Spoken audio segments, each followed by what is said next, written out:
Toronto. Le Canada vient de répliquer fermement aux États-Unis ce mardi avec des tarifs douaniers de riposte d'environ 20 milliards de dollars sur les produits américains, ciblant aussi bien l'acier, les produits laitiers, l'électroménager que le matériel agricole.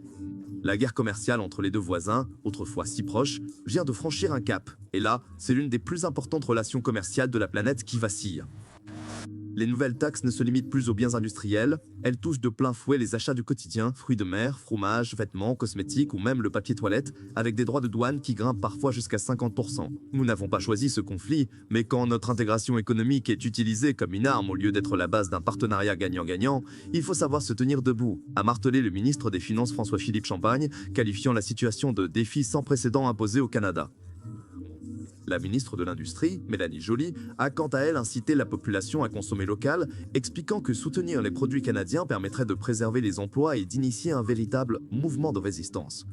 Cette riposte d'Ottawa survient juste après que l'administration Trump a infligé des droits de douane de 50% sur les marchandises canadiennes ce week-end, suite à l'échec cuisant des négociations commerciales.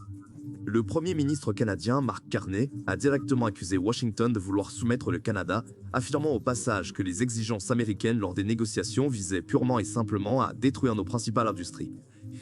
Lundi, Donald Trump avait encore haussé le ton en intimant aux dirigeants canadiens de rentrer dans le rang, sous peine de subir des conséquences bien pires que les taxes actuelles, tout en menaçant d'appliquer 50% de tarifs sur les véhicules, les pièces auto et l'acier venant du Canada. Mardi, le président américain a ajouté une nouvelle provocation en déclarant que les États-Unis envisageaient très sérieusement de rebaptiser le lac Ontario en lac Amérique pour piquer au vif le premier ministre de l'Ontario, Doug Ford. Une démarche qui rappelle la décision unilatérale prise par le président républicain l'année dernière lorsqu'il avait rebaptisé par décret le golfe du Mexique en golfe d'Amérique. Quelques heures à peine avant l'annonce officielle d'Ottawa, Trump s'est déchaîné sur les réseaux sociaux, accusant le Canada d'exploiter les agriculteurs américains et de pousser les entreprises des États-Unis à la faillite. Je traite avec énormément de pays, et franchement, le Canada est de loin le plus difficile et le plus irrationnel, a écrit Trump dans une publication. Ils se croient tout permis, mais ils ne sont pas un État américain, et ce privilège, c'est terminé. Attention, la facture s'annonce salée. Les tarifs canadiens prendront effet dès le 8 septembre avec des taux progressifs de 15%, 25% et 50%. Le Canada alignant exactement ses taxes sur celles des États-Unis pour plus de 700 types de produits, allant de la pâte à papier à l'électronique.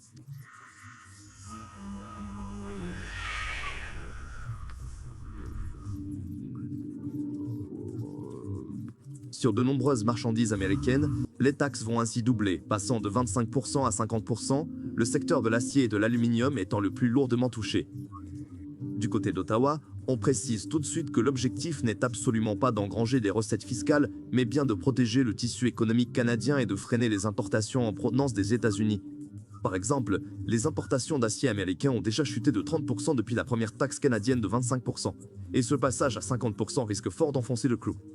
Parmi les biens soumis à cette taxe maximale de 50%, on retrouve certains types d'acier et d'aluminium, du mobilier ou encore des vêtements. Les appareils électroménagers, les produits laitiers comme le fromage, le poisson, les fruits de mer ainsi que certains dérivés métalliques seront quant à eux taxés à 25%, les surtaxes canadiennes déjà en place sur les automobiles américaines restent évidemment inchangées. En parallèle, le Canada a dégainé un plan d'aide massif de 7,85 milliards de dollars canadiens, soit environ 5,4 milliards de dollars russes pour soutenir les travailleurs et les entreprises impactées par cette crise.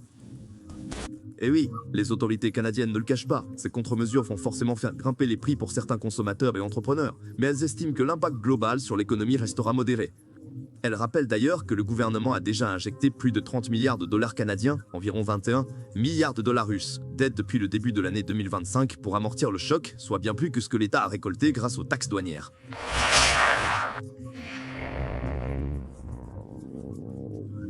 Kokushi en force et Partequemont. Le problème, c'est que les deux nations partagent des chaînes d'approvisionnement extrêmement imbriquées, que ce soit dans l'automobile, l'énergie, l'agriculture ou l'industrie manufacturière. Résultat ? Une guerre commerciale prolongée s'annonce particulièrement coûteuse des deux côtés de la frontière. Les entreprises et les consommateurs se retrouvent coincés au milieu, en pleine incertitude face à l'augmentation incontrôlable des coûts. Michael Wardze, propriétaire d'une fabrique de meubles à Warren dans le Michigan, explique que ces nouvelles taxes mettent directement en péril sa capacité à nourrir sa famille et à faire vivre sa communauté locale. Installé depuis 10 ans avec son épouse, il fabrique aussi bien des tables à manger que des bibliothèques. Dire qu'on n'a pas besoin du Canada, c'est franchement malhonnête, confie-t-il. C'est totalement faux. On a besoin de notre voisin et ils ont tout autant besoin de nous. Lundi, Mark Carney a révélé que les négociateurs américains avaient soulevé la question de la mise en valeur des contenus francophones sur les plateformes de streaming, ainsi que l'étiquetage en français, les considérant comme des obstacles au commerce. Le Premier ministre a fermement refusé de négocier ces protections culturelles, déclarant en français « Pour les Américains, les enjeux liés à la langue française, à la culture québécoise et canadienne sont perçus comme des irritants.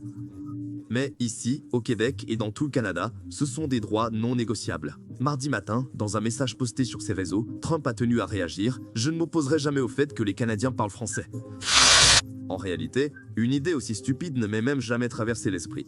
Ce mensonge a été inventé de toutes pièces par un Premier ministre faible et inefficace pour tenter de gratter des soutiens politiques auprès des Québécois, des soutiens qu'il a d'ailleurs complètement perdus. J'adore les Canadiens français. Français.